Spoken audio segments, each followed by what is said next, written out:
All right, we're going to do This Little Light of Mine. As I told you before, it's my daughter Eli's favorite song. We did it the last time using the alternating pick strum. This time we're going to use the pop strum that we just demonstrated. Now, hey, it's moving on again, so move your metronomes back up to 150, and here we go.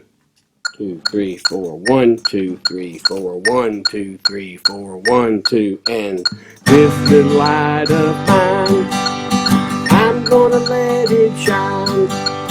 This little light of mine, I'm gonna let it shine. This little light of mine, I'm gonna let it shine. Let it shine, let it shine, let it shine. Hide it under a bushel, I'm gonna let it shine.